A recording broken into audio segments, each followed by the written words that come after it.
Welcome to the College Investor Audio Show, where we talk about the biggest issues impacting millennial money, from student loan debt to side hustles to building wealth. We will show you how to get out of debt so that you can build real wealth for the future. Hello there. Welcome to the College Investor Audio Show. So glad you're here. Today we take a look at how you can get help from the student loan ombudsman and when you should. A student loan ombudsman is an independent, objective, and impartial mediator, and a pretty funny name.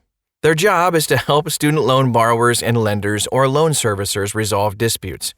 They are neutral and do not represent either party in the dispute. That's good. Most common student loan disputes are missing loan payments or loan payments that were not applied correctly. The loan balance is incorrect, like too high, that's a big deal. Errors involving interest, misleading, inaccurate, or incomplete information provided to the borrower. Another thing is a lack of accommodations or inadequate accommodations for the borrower's financial situation. For example, if the lender is unwilling to provide financial relief, and a lack of lender flexibility concerning the payment due date. Those are also possible disputes. Another one could be a lack of loan repayment options or problem with a loan repayment option that you already have. The status of a loan, lender collection activities, errors in information provided to credit bureaus, identity theft, or attempts to collect a student loan that was discharged in bankruptcy. And the list goes on for most common problems and disputes that come up. And sometimes resolving a loan problem will not yield approval or denial of a financial adjustment, but rather just a better understanding of the factors that contributed to the dispute. For example, complaints about the loan balance being too high are often caused by interest capitalization at the end of an in-school or grace period, deferment period or forbearance period, negative amortization in income-driven repayment plans, payment application order, like payments are applied first to the interest and last to the principal balance of the loan, even some late fees or collection costs added to the loan balance of a defaulted loan, etc. But inaccurate loan balances can also be caused by loan servicer error in incorrectly applying a payment or even losing a payment. So, if any of these situations occur for you, here's how to use an ombudsman. First of all, stay calm.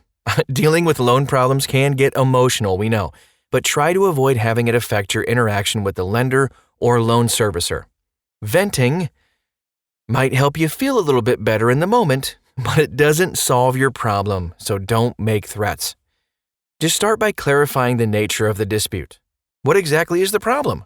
What information can you provide relating to the dispute? What is your desired outcome? And then what are the obstacles to resolution of your dispute? Those are the 4 questions that you need to ask and answer. But first, it's helpful to gather information about your loans. What's the name and contact information for the lender and servicer? By the way, if you don't know the name of your lender or loan servicer, you can often find this at studentaid.gov or just annualcreditreport.com. It's right inside your credit report. What is the type of loan? Is it a federal or private loan? What's the interest rate? And then what is the due date? Those are all very important pieces of information. Keep copies of documentation like bills, proof of payment, receipts, canceled checks, bank statements, showing an automatic transfer, those types of things. Correspondence, letters and emails, promissory notes, and other proof of your claims. That's kind of your checklist of things you're going to need. First, try to resolve the dispute directly with the lender or loan servicer before filing a formal complaint.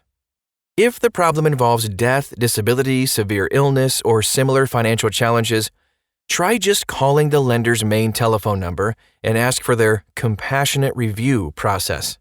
Again, that's called the compassionate review process. If you say it on the phone, they'll know exactly where to direct your call.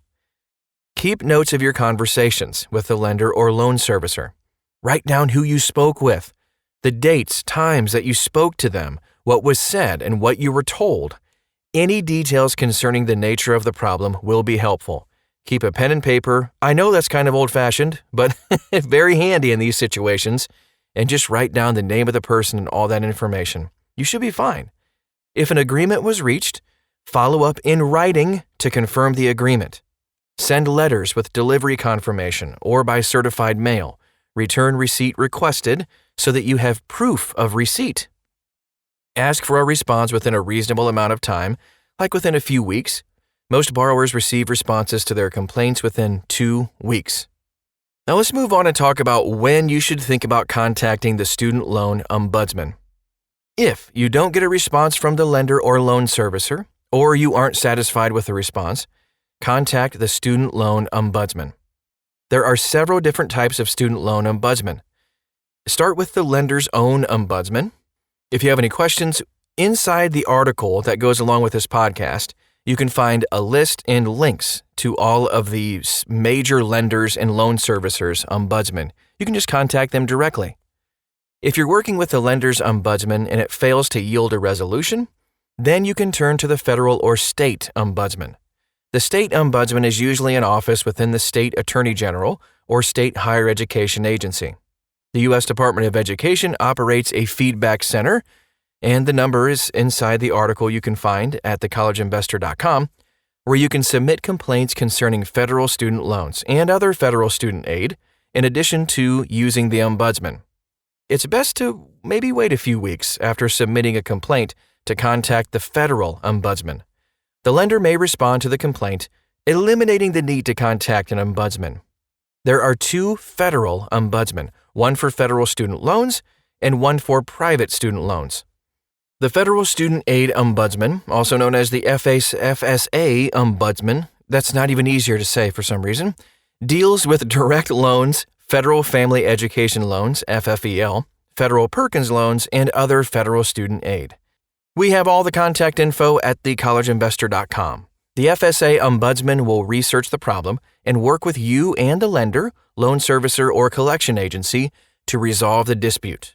They will identify, evaluate options for addressing your concerns, and they can also verify and clarify the requirements for deferment, forbearance, cancellation, and discharge.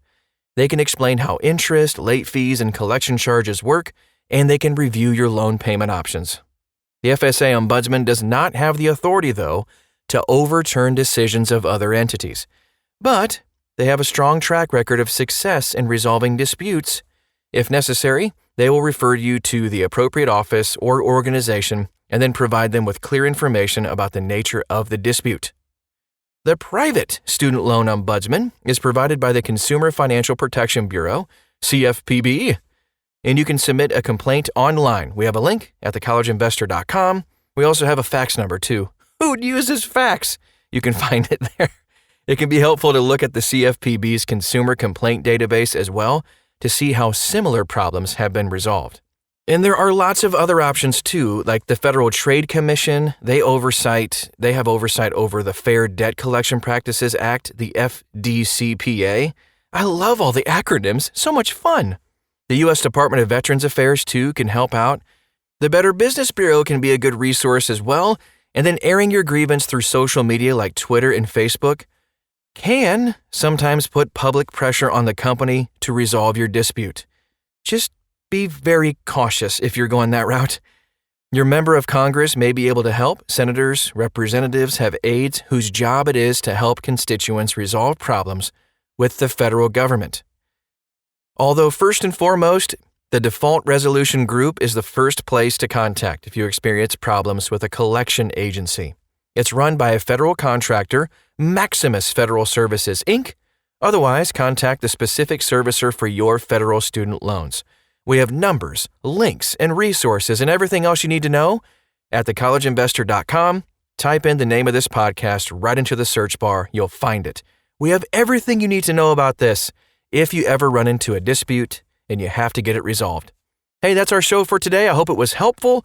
Share this with somebody else if you think it can be helpful to them too, because that's what we love to do. Just help each other out. Thanks so much for stopping by today. We'll talk to you again real soon.